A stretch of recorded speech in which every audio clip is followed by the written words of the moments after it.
envío de 3.500 kilos de uvilla a los Estados Unidos. De esta manera hemos dado a conocer los titulares que nos traen las portadas de los diarios El Universo, el mayor diario nacional, y El Expreso de Guayaquil, estimado Stalin. Gracias, Alcide. Para referirme al tema de la inseguridad que vive el país.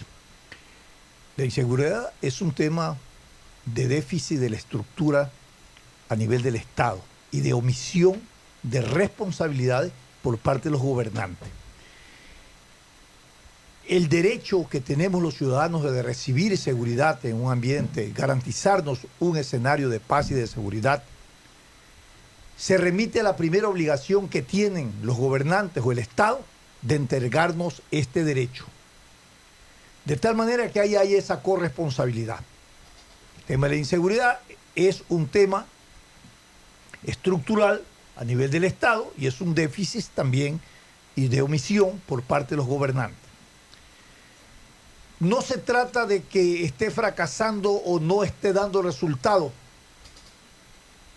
un operativo de seguridad frente a los robos que se ocasionan dentro de los buses en la ciudad de Guayaquil. La policía y la ATM hacen su trabajo. El tema es que cada vez que la policía y las instituciones montan una estrategia de combate a la inseguridad, la delincuencia organizada emigra a otros sectores y tiene una gran capacidad de repensar o de renovar sus prácticas delincuenciales que realmente dejan atrás a las estrategias de control que puede tener la policía y también cualquier coordinación interinstitucional. El tema de los asaltos en buses, en lo urbano y en lo rural, no es un tema de ahora, es un tema de siempre.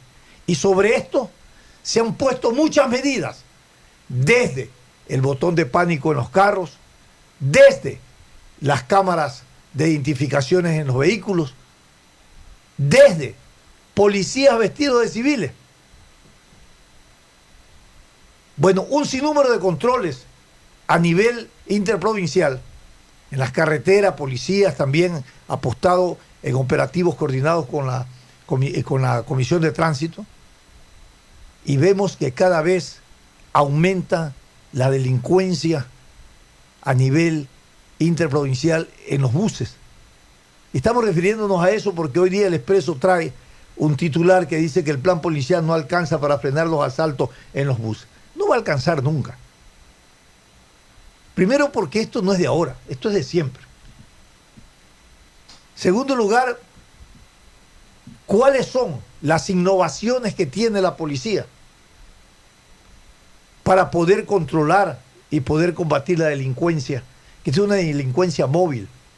Imagínense, tendríamos que poner en cada bus 2 o 3 policías, porque los delincuentes se apostan en cada una de las paradas, en el caso urbano, y en el otro, en el caso rural, en cada uno de los pueblos, ¿no?, donde se suben como pasajeros, bien vestidos, y asaltan a las personas que están en este viaje. No es con esto, no quiero decir que no es posible controlar la delincuencia. Pero bueno, pensemos que cada vez el crimen organizado de la delincuencia adecúa las circunstancias a otras formas de violencia y de delincuencia. Y la policía no sé si renova o innova estrategias, pero si esas estrategias que innova para el combate a la delincuencia no están relacionados también a que le den una infraestructura que realmente les garantice y les permite dar seguimiento y un control preciso al tema de la delincuencia, casi poco o nada van a poder hacer. Pero nosotros insistimos que el derecho de los ciudadanos es recibir por parte del Estado y del gobierno esa responsabilidad privativa que recae en esa estructura del Estado, la seguridad. No la tenemos. ¿Y qué pasa cuando los ciudadanos no tienen esa seguridad? Pierden la confianza con su gobierno y empiezan a resolver el problema de la inseguridad con sus propios recursos. Empiezan a contratar seguridad con sus propios recursos, empiezan a adecuar sus viviendas, sus vehículos, con accesorios de seguridad que implica un costo. Estamos subsidiándole al Estado el control de nuestra seguridad, cuando en las cuálidas economías a veces no hay ni siquiera para comer, mucho menos para adecuar situaciones que tengan que ver con protección a nuestra seguridad. Es un problema muy serio que no se puede dejar de todos los días insistir en que debe haber una política, ¿no es cierto?, a nivel de Estado que garantice este derecho. Vamos entonces a continuar con nuestros invitados el día de hoy. Mi querido Alcides. Sí, claro, tenemos ya a nuestro invitado. Sí, así ya está aquí. Ya está aquí. Hace un rato. Giovanni Atarihuana, quien es el director nacional de Unidad Popular. Giovanni, ¿cómo le va? ¿Cómo le va? Y bienvenido. Muy buenos días, Teresa, Alcides, Stalin. Siempre es un placer estar en Atalaya. ¿Todavía está con frío o es que hace frío aquí? Aquí hace frío en el aire acondicionado, parece Quito. Muy bien. Vamos a abordar algunos temas, Giovanni. Y el primero que quisiéramos mirar es el tema de la reforma al Código de la Democracia. ¿Cómo impacta a la estructura de partido esta reforma? Y si están orientadas a generar credibilidad en la gestión y la acción del Consejo Nacional Electoral, si están orientadas en la lucha y contra la corrupción, la transparencia, y si que esta reforma agrega valores democráticos, ¿no?, al accionar de la institución, en este caso el Consejo Nacional Electoral, y a la conducta democrática de los ciudadanos. Buenos días y bienvenidos. A ver, yo creo que el proyecto que nos entrega la Asamblea es en general positivo. Positivo. Creo que hay varios aspectos en el ámbito de las elecciones, apertura democrática, el tema de eliminar Hon, por ejemplo.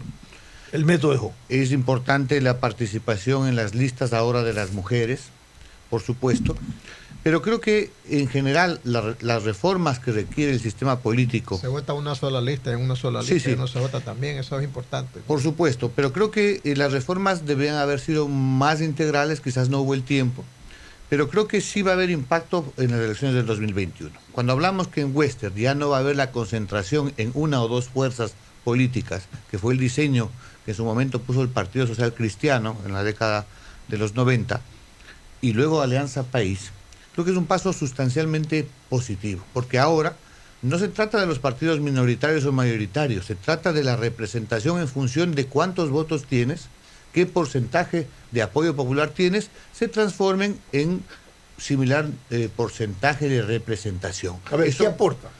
Western aporta a consolidar las estructuras partidarias, el valor ideológico, el accionar militante. ¿Qué aporta Western en la representación? Western primero aporta de que si yo tengo 30% de apoyo popular, tengo 30% de escaños. No como ocurría en el pasado con Hon, que Alianza País, por ejemplo, en el Azuay, tenía 32%, con el 50% tenía el 100%, se llevaban todos. Se llevaban todos. En Pichincha ocurrió también eso. Y lo que hace referencia a la votación en lista, en una sola lista, fortalece, por supuesto, proyectos programáticos, corrientes ideológicas, que hace 20 años se quitó en la famosa votación entre listas, que lo que significó que en un proceso se debilitaran corrientes ideológicas. Pero cuando se quitó era porque también la plancha concentraba la hegemonía de representación. No, se establecía que se votaba por proyectos políticos. Si yo estaba por el MPD o estaba por el Partido Social Cristiano, sabía que ahí había una corriente de izquierda o de derecha, la que me gustaba. Pero luego con esa apertura entre listas significó un gran peso a las personalidades. Y nos llenamos en la política de gente conocida, talentos de pantalla, cantantes, gente de la farándula, futbolistas, porque se trataba de que la gente busque personajes conocidos. Yo creo que ese es un paso sustancialmente positivo. Pero votar por plancha también es nocivo, porque me obliga a usted a votar por el quinto que no me gusta y tengo que votar por la plancha. Sí, pero... digamos así, pues. Ese fue la argumentación que en los años 90 se estableció, ¿no es cierto? Ubicar que no nos metan gato por liebre. A ver, ahí en el 90 se debatía que en las listas que presentaban los partidos ponían a delincuentes, prontuariados, ponían un poco de gente, pues, o sea, Claro. Gente que no tenía nada que ver con una Votabas por la representación. plancha, Que votaban por la plancha y votabas por ellos. Pero el remedio fue peor que la enfermedad. Claro, pues. Porque significó que obviamente ya la población no votaba por proyectos políticos. Obviamente cada corriente política se establece por unos liderazgos, ¿no es cierto? Y obviamente cuando uno vota por A o por B, si yo voy a votar por Mary Zamora o Jorge Escala, sé que detrás de eso hay una propuesta política de izquierda revolucionaria, una trayectoria, una base social, y me decanto por esa posición. Lo mismo si prefiero otra fuerza política. A ver, yo te hago una pregunta. En la plancha, cuando tú presentas la plancha, no, presenta la lista de tu partido. ¿Eso le limita a que tú cojas fuera de tu estructura de partido a una figura de pantalla y la pongas? Porque es lo mismo que va a ocurrir. Yo, claro, voy a presentar mi lista, voy a votar por la plancha, pero voy a coger a una figura de X que me va a arrastrar voto y la pongo. Estoy en lo mismo. Estoy en lo mismo. Obviamente no se elimina el elemento. Claro. Pero La discrecionalidad no la eliminas. no la elimina, pero la condiciona fuertemente. Porque cuando yo traigo a alguien conocido, independientemente de la lista partidaria, te obliga a que con la reforma se busque ser la única opción del elector. Y el principio es un elector, un voto. Pero eso es antidemocrático. No creo. El principio de la democracia es la opción de poder elegir Por y discernir. supuesto.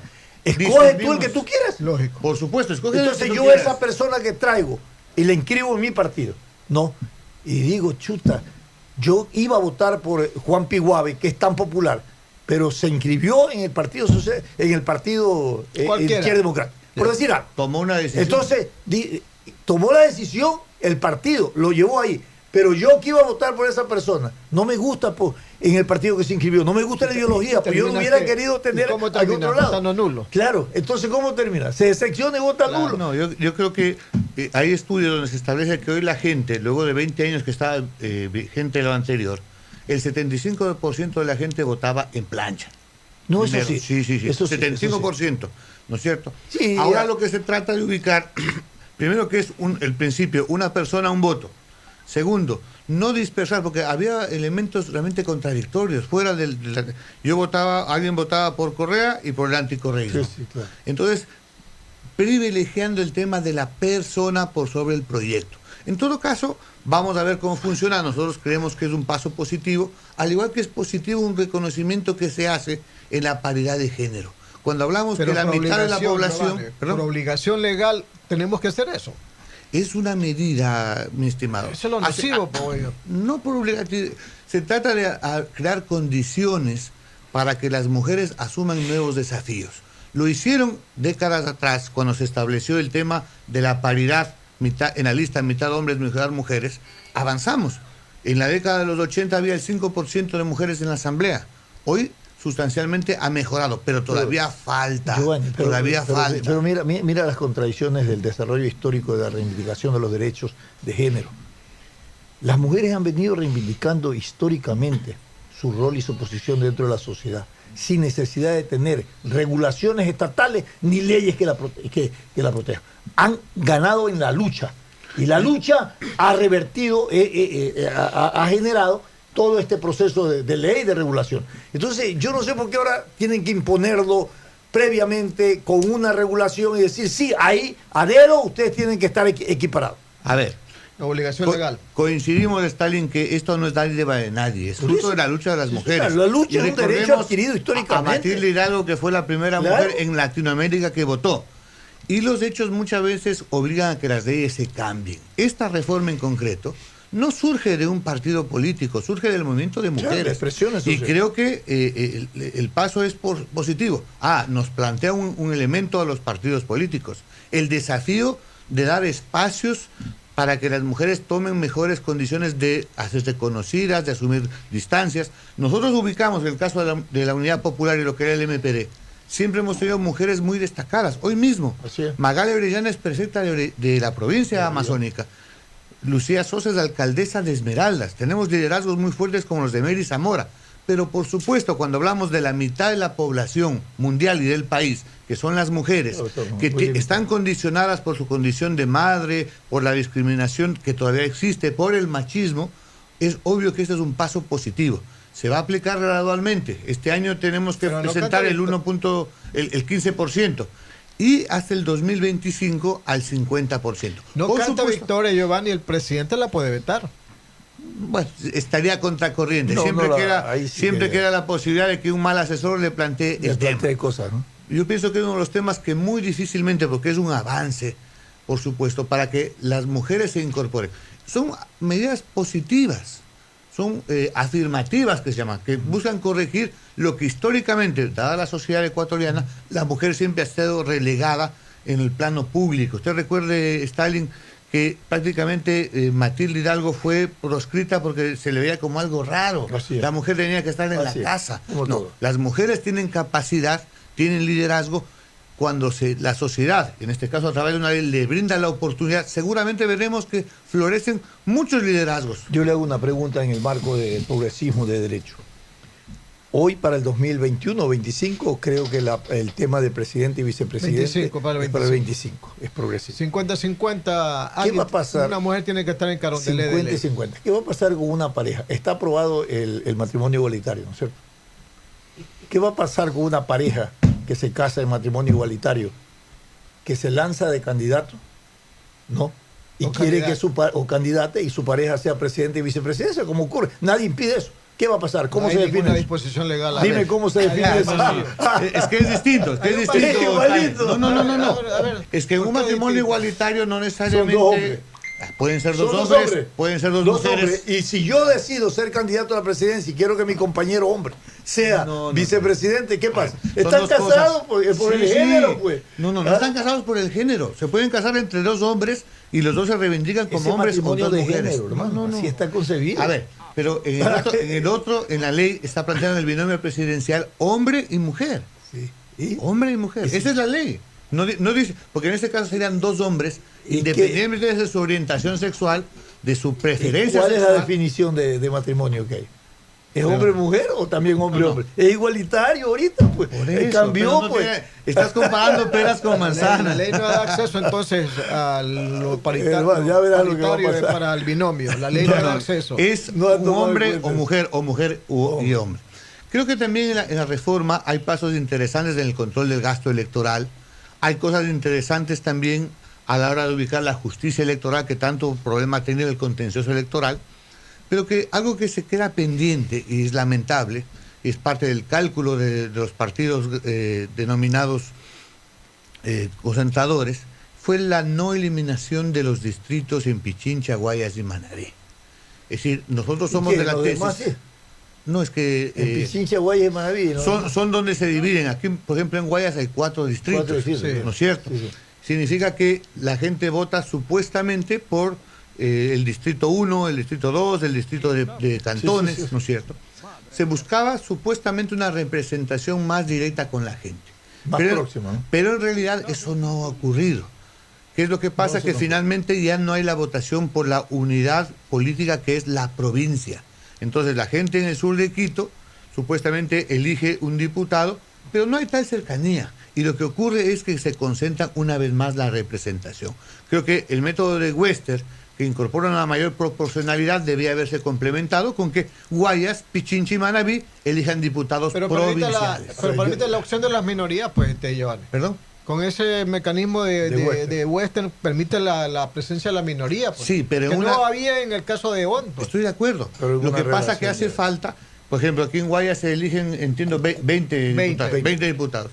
Una cosa es competir en una circunscripción de 20, donde pueden entrar más fuerzas políticas, a 4 de 5. Pero yo le digo Entonces, una en cosa. 5 es menos Yo le digo participación. una cosa, digitalizando todo, todos los cantones tienen opciones. En Manabí, usted ha visto que hay asambleístas de todos los cantones. En el anterior método, solamente de Puerto Viejo y Manta. De Bahía, de Calceta, de Rocafuerte. Perdónenme, eso estaba en el último puesto de la lista y nunca salían. Ahora sí salen. Hay de Calceta, de Bahía, de Chones. Yo soy manavita, por eso le digo. Pero Es bueno la digitalización. Permite el acceso de la gente de otros cantones a votar y tener representantes en la asamblea, Giovanni. esa es una tesis. Con el nuevo pero- sistema que usted quiere aplicar, eso solamente se concentra en Puerto Viejo y Manta, para no nombrarle otra provincia. ¿Y el resto? ¿Qué? No tienen opciones, no tienen voces que Eso vayan es a la relativo. asamblea Y a como buen luchar por manavita eso. sabes que, por ejemplo, Leonardo Viteri, el Bahía. alcalde de Bahía, Sí. ha sido diputado varias veces en un Claro. sistema de Manaví. Claro.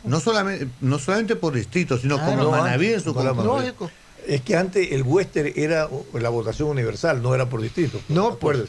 Entonces, lo que dice Giovanni es que debería regresarse a lo mismo, que sea más amplio, universal, no sea distritalizado, Claro, pues. porque la gente tiene más opción de participar. Por supuesto. Y consolidar una Exacto. tendencia, por Así ejemplo, en es. la provincia del Guaya, Así es. gana el partido tal, esa tendencia ideológica se consolidó. Por supuesto. Pero ahora Claro. hay un fraccionamiento tal, no, que la digitalización te va creando una dispersión de lo que se quiere lograr, que es la consolidación ideológica de una tendencia. ¿Qué ha dicho la reforma al Código de la Democracia en el tema de la contabilidad de los votos, producto de la cual últimamente se ha dicho que ha habido fraude?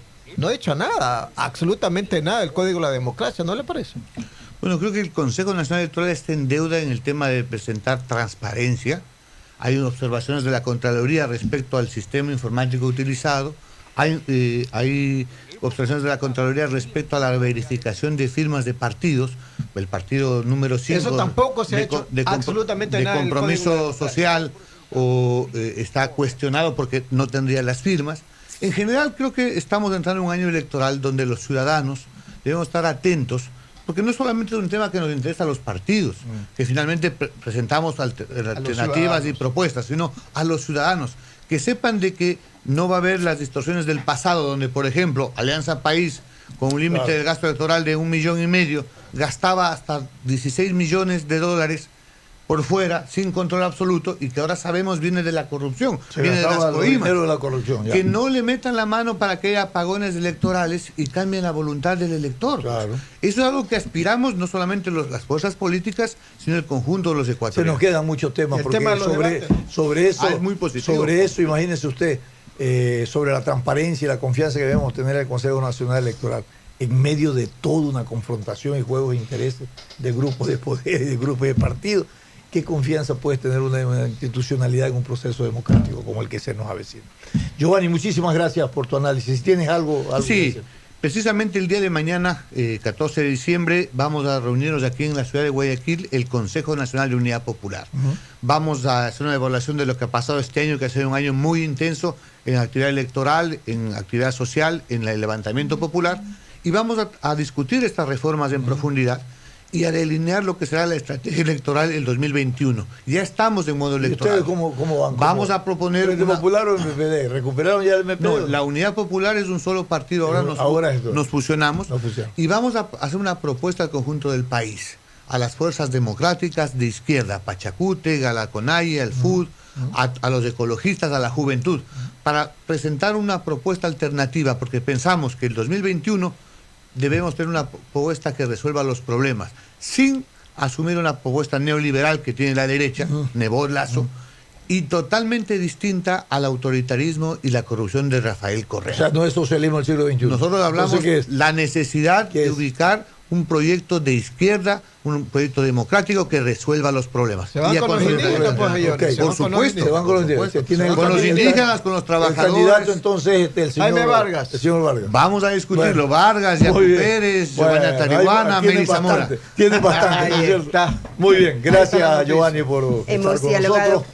Continuamos con nuestra programación. Hemos dialogado con el magíster Giovanni Atarigüeño, presidente de Unidad Popular, precisamente Chao. sobre las reformas al Código de la Democracia. Está con nosotros ya el doctor Byron López Castillo, Vamos a que lo continuación invitamos dialogar con a nuestro la mesa de panelista diálogo, por favor. Todos los viernes, el doctor Que venga. Byron López Castillo, a quien le damos la más cordial bienvenida en este momento.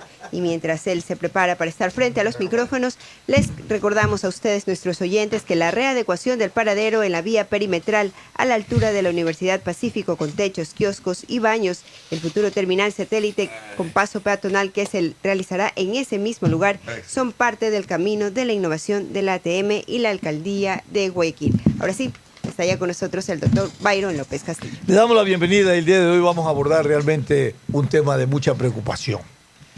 Y conversaba la semana anterior con alguien y me decía, mira Stalin, es tan preocupante la situación en el país porque no se trata del problema económico, Se trata de que la estructura del Estado y la organización en sí del Estado está infiltrada por juegos de intereses que no corresponden a la estabilización de un Estado de Derecho.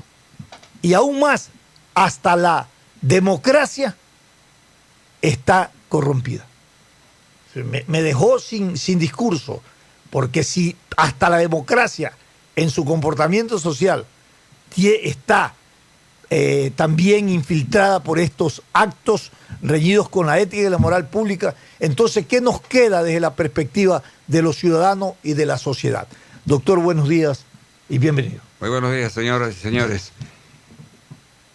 Estamos viviendo una etapa muy rara en donde se usa indistintamente y de manera muy equivocada ciertas expresiones y ciertos términos. Por ejemplo, se habla de democracia y no se sabe qué es la democracia. Se habla de democracia y no se sabe para qué ¿Alguna sirve. definición? Una definición. ¿Cómo se la practica? Puede haber la definición democracia, poder del pueblo, claro. pero a base de eso no es la solución de todo. Y así como esta hay una serie de aspectos en donde se juegan con la corrupción. La corrupción es un cáncer, una metástasis, una cuestión inaguantable, pero de ahí no pasamos. No hacemos lo debidamente necesario para lograr que la corrupción se termine. Estos son temas de bastante interés que demuestran que existe una total falta de coordinación entre todos los sectores políticos y sociales del país. Y esto no solamente es un problema nacional, sino que estamos viviéndolo o le están viviendo otras latitudes de la Tierra también. Pero es necesario ubicar el problema y esta realidad tan grave en nuestro país. Por ejemplo, hoy día yo traigo para comentar con ustedes y con el público que me escucha el siguiente tema. Los derechos humanos es otra denominación que está siendo utilizada de acuerdo con el interés particular de cada una de las gentes que hablan acerca de él. Todo el mundo habla de la vigencia de derechos humanos y está bien, pero se entiende por derecho humano en cierto momento el que solamente me interesa a mí y no el que interesa a los demás.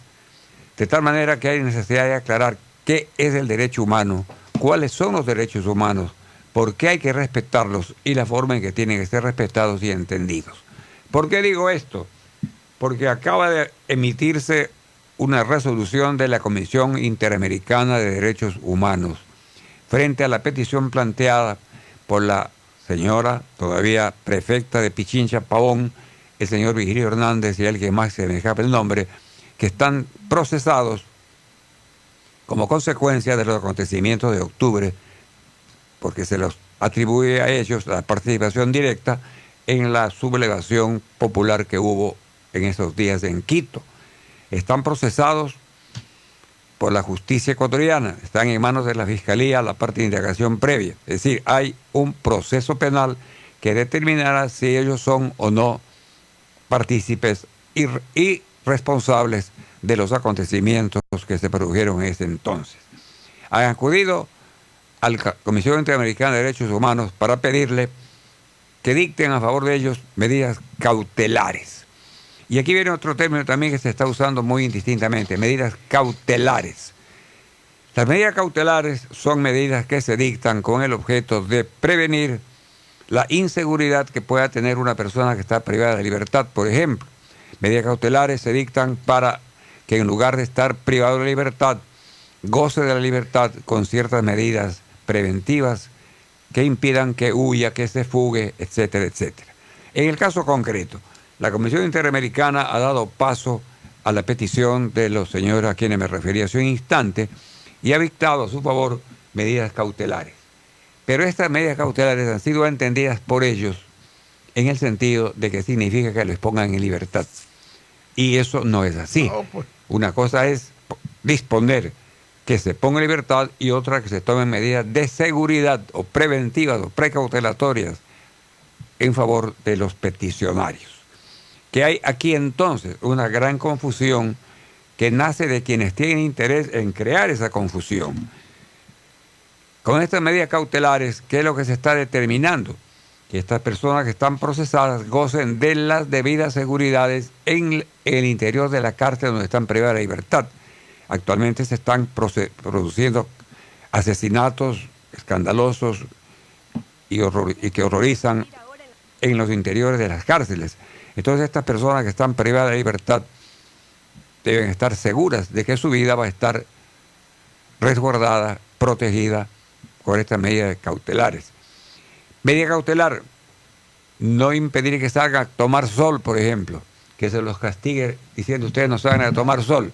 Medida cautelar, tiene que salir a tomar sol. Seguridad. Medida cautelar, que se le impida la visita íntima que tenga con un familiar. Medida cautelar, tiene derecho a la visita íntima.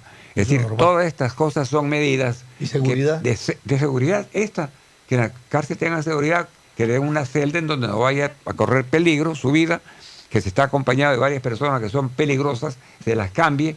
Esas son medidas cautelares de protección para la vida y la seguridad del procesado. Pero ahora se argumenta que no, que lo que se está pidiendo es la libertad de estas personas. Y lo grave del problema, aquí es donde viene mi enfoque, es que esta decisión de la Comisión Interamericana de Derechos Humanos, que se toma ahora en relación con estas personas a las que me acabo de referir, fueron también tomadas en la época del presidente Correa a favor de Fernando Villavicencio, del señor que fue prefecto de Zamora. Sí, sí. Es perfecto. Clever Jiménez. Sí, es cierto, Y claro. sigue siendo. Hubo un pronunciamiento Entonces por la eso. Corte Interamericana se pronunció. ¿Y qué dijo el gobierno de entonces? No las rescató. El señor Correa dijo con toda la claridad del caso que la Comisión Interamericana era una bachanón, Claro, que era un basurero, que no debía hacerle caso, Importante lo que usted que trae. atentaba contra la soberanía nacional del Estado, la intervención de ese organismo en la vida de este país. Aquí viene mi análisis. No puede ser que un asunto tenga un matiz, una manera de vérselo en un determinado momento y otra en otra. Estas mismas personas que así se expresaron de la Comisión Interamericana ahora están argumentando que esa decisión tiene validez porque la Comisión Interamericana es un organismo de funcionamiento que debe ser respetado, lo cual es verdad. Y hay una diputada, una asambleísta que sale a defender a su ex jefe, el señor Correa, cuando dice que efectivamente Correa dijo eso posiblemente pues en un momento dado de su vida, pero que la cosa no es así como se quiso decir. Entonces vean ustedes cómo se trata de desvirtuar principios que deben ser inamovibles, principios que deben tener una fijeza para seguridad de todos. ¿Pero son políticas de Estado que deben de aplicarse o es el carácter del gobernante que las determina? El carácter gobernante que está diciendo lo que se le ocurre. Claro. La política de Estado es la de respetar la decisión que tome un organismo al cual el Ecuador, en este caso concreto, pertenece por estar suscrito a la Comisión Interamericana de Derechos Humanos.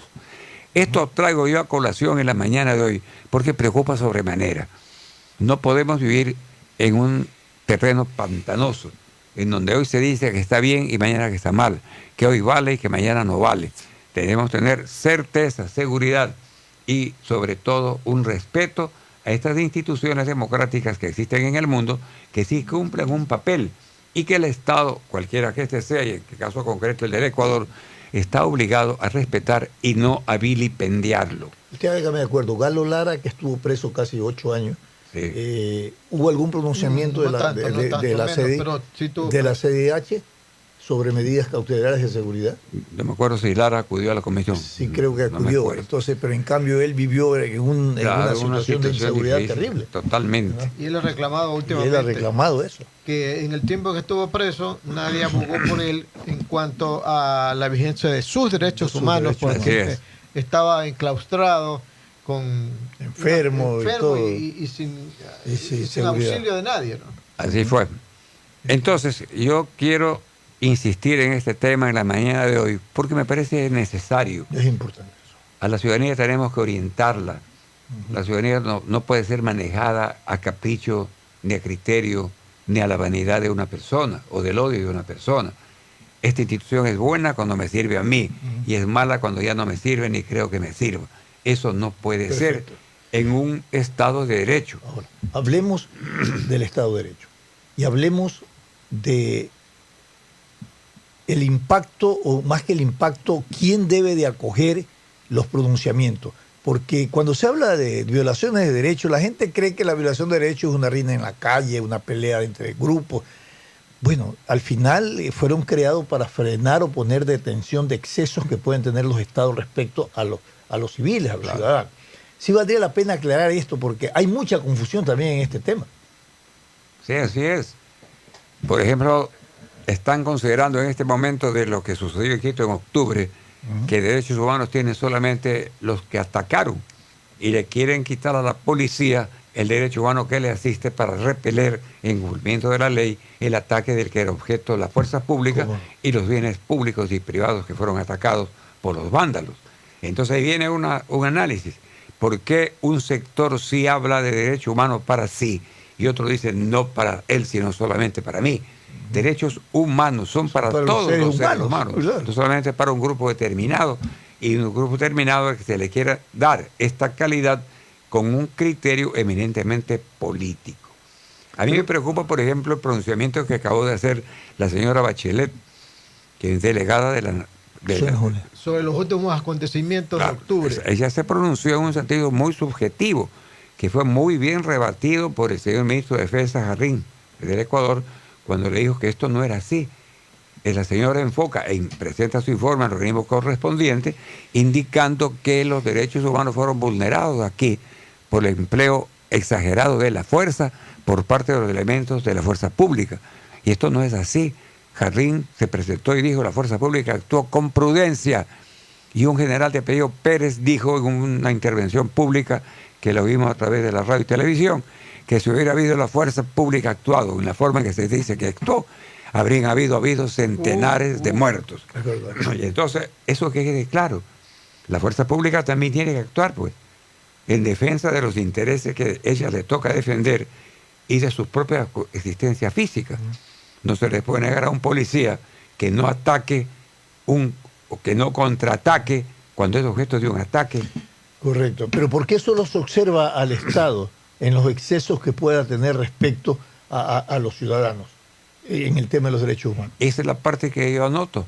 La señora Bachelet debe haber anotado lo que ella creía que era exceso de fuerza en la fuerza pública y también el exceso de fuerza en los sectores que atacaron a la fuerza pública. ¿Pero qué dice la normativa que tienen que respetarse todos los derechos humanos, vía, sin necesidad de pensar que es tuyo o es mío, yo por ser gobernante o tú porque eres gobernado. Porque decía un constitucionalista que estaban creados los derechos humanos para frenar los excesos que puede tener el Estado respecto al ciudadano. Claro.